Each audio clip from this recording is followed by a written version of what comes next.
What's going on, moviegoers? So if you're new to the channel, my name's Christian. Welcome to C-Roll Productions. You guys, Spider-Man 3 comes out next December, and Sony execs have just confirmed that we will be getting our first look at Spider-Man 3 come this December.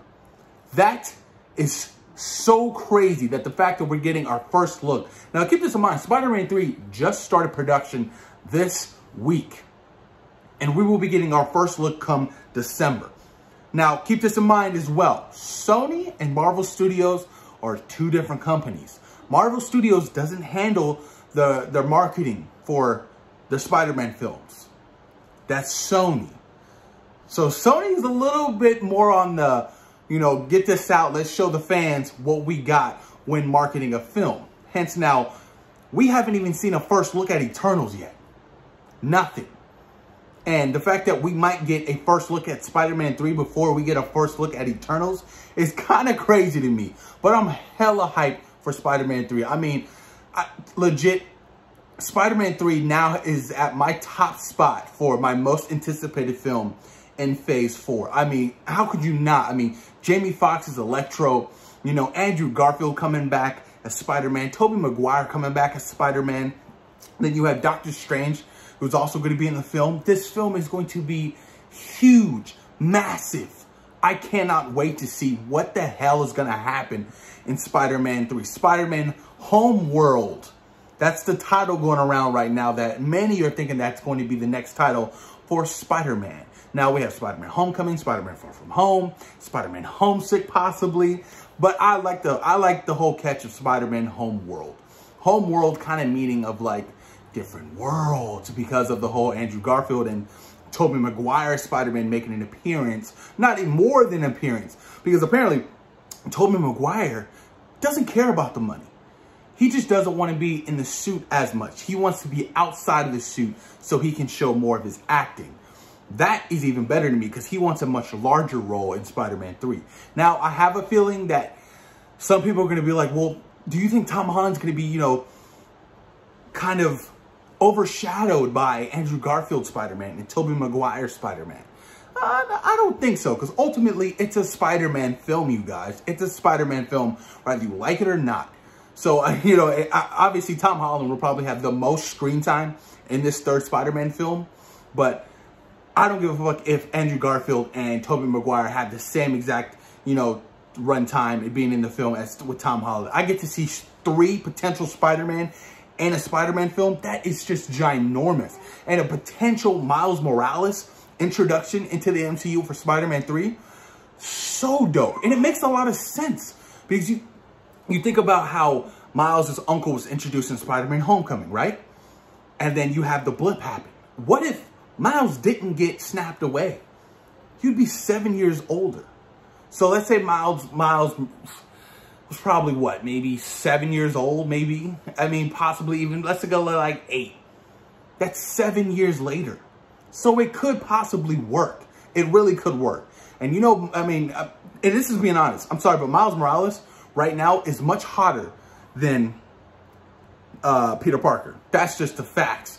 Everybody's in love with Miles Morales. Miles Morales is literally the face of Spider-Man right now. It's huge. It's huge. Ever since, Into the Spider-Verse, and you got the Spider-Man Miles Morales PS5 game coming out, Miles Morales is such a hot character right now. Marvel Studios would be a fool not to try to do a live action iteration of this particular character. But it's going to be tricky to see how you do that, because eventually I kind of want them to go down the whole storyline of, yes, Peter Parker does die, and, Miles does become the new Spider-Man replacing Peter Parker. So I would want them to go down that route eventually. But this is going to be crazy, man. I'm so excited for Spider-Man 3. So excited. And crazy thing is, I did see this on Twitter earlier this morning. Apparently, there was this audition tape for Miles Morales. I don't know how true this is, but apparently it's real. And it was an audition tape. And, I screenshot the photo of the guy. Kind of looks a little bit too old. Now, I don't know what, like I said, I'm taking this with a grain of salt. I don't know who they have in mind, but Marvel Studios apparently already does have somebody in mind to play Miles Morales in the MCU. But this guy looks a little bit too old. So I don't know what's going to happen with that. But all I know is I'm fucking excited. Like, can you imagine in Spider-Man 3, we legit get to see Tom Holland Spider-Man. We get to see Andrew Garfield Spider-Man. We get to see my favorite Spider-Man, Tobey Maguire. We get to see a Miles Morales, just a Miles Morales, because Miles Morales being introduced into the MCU doesn't mean he'll be Miles Morales Spider-Man. He will just be Miles Morales, which is fine with me. I mean, take your time with this particular character. Kind of have him be the build-up, you know, for his potential debut of being Spider-Man in the MCU. But I'm so excited, you guys. Like I said, I cannot wait for this movie. Now, being able to see our first look at Spider-Man 3 coming this December is very surprising to me. We haven't seen anything for Venom Let There Be Carnage.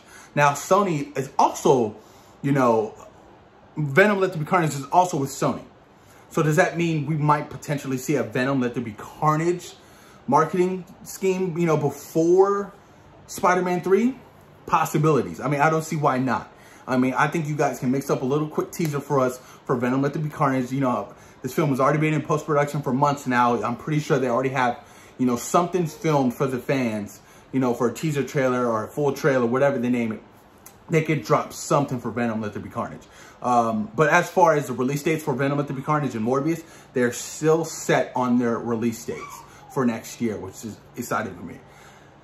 I'm still hyped for Morbius. I don't know why Morbius got so much hate from that first trailer. I was like, yo, this shit looks dope. This shit looks different. This shit looks awesome. Jared Leto's about to kill it as Morbius. I can't wait to see Morbius get his ass whipped by Blade. Like, Mahershala Ali and Morbius, I mean, come on now. Like, the potential is there. It is there, and I cannot wait, you guys. I'm so pumped. But post your comments down below. Let me know what you guys think about Spider-Man 3 getting our first look at the film this December, which is only a couple of months away, you guys. Damn near 2.5 months out, and I cannot wait. Please post your comments down below. Let me know what you guys think about this whole debacle with this rumor coming from Andy Signor, coming from Grace Randolph, how they're going back and forth with this, you know, this scoop thing. Because I'm pretty sure you guys have already heard it or been on Twitter that, you know, we came up with this scoop first, and, you know, this scoop, you know, the narrative is false. It's so intriguing to see, you know, to see these two people go at it. You know, about this whole scoop about, you know, the Spider-Man coming into the world of the MCU. But please, post your comments down below, and thank you for taking time in your day. Fox and SeaWorld Productions. Peace.